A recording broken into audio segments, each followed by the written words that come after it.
దేవునికి స్తోత్రము. మీ అందరికి వందనాలు. దేవుని సన్నిధిలో సాక్ష్యం చెప్పాలి.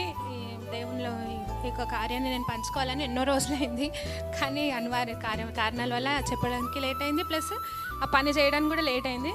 దేవుడు క్షమించిన కాక మీ అందరు కూడా మన్నించాలి. అయితే ఏంటంటే దేవుని కృపను బట్టి గవర్నమెంట్ జాబ్ వచ్చింది. ఎన్ని డేస్ నుంచి వెయిట్ చేస్తున్నా అంటే అసలు ఇయర్స్ టుగెదర్ 45 years ఇప్పుడు 45 yearsకి జాబ్ వచ్చిందంటే వండర్. అసలు ఏంటంటే అందరు అప్లికేషన్ చేసుకున్నప్పుడల్లా దానికి వస్తుంది, మొద్దుమొహంది, చదువుకోదు చక్కగా. పెళ్ళై పిల్లలు అయిన తర్వాత ట్రైనింగ్ చేసి జాబ్ చేస్తున్నాను అనమాట. నేను అవుట్ సోర్సింగ్లో చేసేదాన్ని. ఎట్లా అంటే ఎన్ని ఇయర్స్ అంటే 2009 నుంచి నేను అవుట్ సోర్సింగ్లో చేస్తున్నా. కాకపోతే ఆ ఉద్యోగం చేస్తూ కూడా నేను సాటిస్ఫైగానే ఉన్నా, కానీ తెలియలేదు నాకు అప్పుడు దేవుని సన్నిధిలో గట్టిగా పోరాడాల కూడా అడగాల, దేవుణ్ణి ఖచ్చితంగా ఇస్తాడని.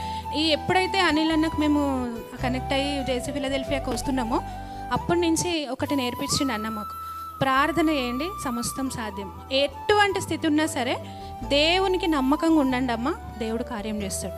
అది ఒక్కటి నేర్చుకున్నాను నేను దేవుని సన్నిధిలో. ఇక అప్పటి నుంచి దేవుని పాదాలు గట్టిగా పట్టుకున్నా. దేవా, నువ్వు ఎట్టి స్థితులు నువ్వు ఇస్తావు. ఎంతమంది అవమానపరిచిన, ఎక్కడ అవమానం పొందుతున్నావో అక్కడ దేవుడు రెట్టింపు ఘనతనిచ్చి నిలబెడతాడనే వాగ్దానాన్ని పట్టుకొని, దేవా నీకు వందనాలు, ఈ వాగ్దానాన్ని నేను నిత్యము, నీ వాక్యము సత్యం ప్రభా, మనుషులు మోసం చేయొచ్చు కానీ నువ్వు మోసం చేయవని నమ్ముతున్న తండ్రి, నువ్వు నాకు సాయం చేయనుకున్నా. ఎట్టి స్థితిలో ఉన్న అన్నకు ఫోన్ చేసేవాళ్ళం, అన్న ఇది పరిస్థితి అంటే, పర్వాలేదమ్మా చేయిలు చాపండి, ఏ ఆర్థిక పరిస్థితి ఉన్నా చేయిలు చాపండి అని మా చేయిలు ముట్టుకొని, మా అన్న మా భర్తది నాది చేయిలు ముట్టుకొని ప్రార్థన చేసేటోడు. మాకు అద్భుత రీతిగా సహాయం ఆర్థికంగా వచ్చేది. మరి అటుగా ఉద్యోగ విషయంలో కూడా ఎంతో స్ట్రగుల్ అవుతుంది అనమాట. ఎన్నోసార్లు అప్లికేషన్ 2006లో అయిపోయింది నాది ట్రైనింగ్. 2006లో అయిపోతే 2006లోనే జాయినింగ్ అయిపోయిన సర్టిఫికేట్స్ రాగానే ఎంఎన్ఆర్లో.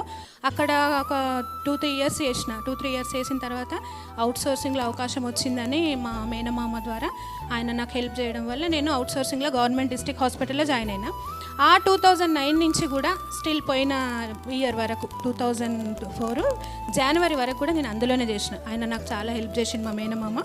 తర్వాత ఇంకా కాకపోతే ఏంటంటే డ్యూటీ చేసే దగ్గర ఎన్ని అవమానాలు అంటే, ఎట్లా అంటే నన్ను ఏమనేవాళ్ళంటే డైరెక్ట్ తుమ్మితే ఊడిపోయే ముక్కు, అట్లా అంటే ఉద్యోగం నీది పెద్ద, ఎందుకే అంత దానికి ఇంత ఎంత తాహత్ ఉందో దాంట్లోనే నడుచుకోవాలి, ఎందుకు నీకు ఎక్కువ ఆశలు అన్నట్లు కొంచెం అవమానం చేయడం కానీ, మాట్లాడడం కానీ, కొంచెం తిరస్కరించడం కానీ చేసేవాళ్ళు. అయినా ప్రభా, నీ పాదాలు పట్టుకుంటే తుమ్మితో ముక్కు ఊడిపోయే ముక్కులాగా ఎందుకు ఉంచుతావు, నన్ను స్థిరంగా నాటుతావు, స్థిరంగా నాటబడిన మేకలాగా చేస్తావు కదా తండ్రి, నువ్వు నాకు తోడున్నావని నమ్ముకొని ఒక్కటే దేవునిలో స్థిరంగా కనిపెట్టుకొని ఉండేదాన్ని. ఎప్పుడు బలహీనపడ్డా అన్నకు ప్రార్థన చేసుకోవడం, అన్నకు ఫోన్ చేయడం, అన్నతో ప్రార్థన చేయించుకోవడం, సంఘంలో స్థిరంగా ఉండడం, ఏ పరిస్థితి ఉన్నా సరే దేవా నువ్వు నాకు తోడును, ఎక్కడ కృంగిపోను, ఎవరు అవమానపరిచినా నువ్వు కదా ప్రభా నా తలనెత్తువాడు, సమయం వచ్చినప్పుడు నువ్వే గణపరుస్తావు తండ్రి అని ఆయన మీద స్థిరంగా విశ్వాసం పెట్టుకొని నడిచినాము. అద్భుత రీతిగా ఫైనల్గా దేవుడు కార్యం చేసిండు. వయసుతో సంబంధం లేదు కానీ దేవుడు ఇచ్చిండు కావాల్సినది. అద్భుత. ఇప్పుడు గవర్నమెంట్ హాస్పిటల్లో ఈమె నర్సుగా ఇప్పుడు ఉంది. ఏమైనా కావాలంటే వెళ్ళండి మీరు. హల్లెలూయా. దేవుడు అందరికీ సహాయం చేసి బిడ్డను దీవించిండు, మంచి గవర్నమెంట్ జాబ్ ఇచ్చిండు. చాలా కష్టము కానీ అసాధ్యమైన మన దేవుడు సాధ్యం చేసేది. హల్లెలూయా. అందరం ఈమె వైపు చేయి చూపెడదాం, దీవిద్దాం. నజరేయుడైన యేసయ్యా నీకు వందనాలు. బిడ్డను, ఈ కుటుంబాన్ని మేము దీవిస్తూ ఆశీర్వదిస్తున్నాం. ఈమె జీవితంలో మీరు చేసిన మేళ్లను బట్టి నీకు వందనాలయ్యా. నీ సమృద్ధి కాంతిని బట్టి వందనాలు. యేసు నామములో ఉద్యోగం ద్వారా ఈ బిడ్డ అన్ని రంగాలలో ఎదుగునుగాక. ఈ బిడ్డ జీవితంలో సమాధానం ఉండునుగాక. ఈ కుటుంబంలో సమాధానం ఉండునుగాక. ఈ బిడ్డలలో ఆశీర్వాదం ఉండునుగాక. వీరి తరాలకు యేసు నామములో ఈ ఉద్యోగము మేలుకరంగా దీవించబడునుగాక. అన్ని రంగాలలో ప్రభువా విస్తరణ ఈ బిడ్డకు రిలీజ్ చేస్తూ యేసు నామంలో నేను సంఘమంతా దీవిస్తున్నాము తండ్రి.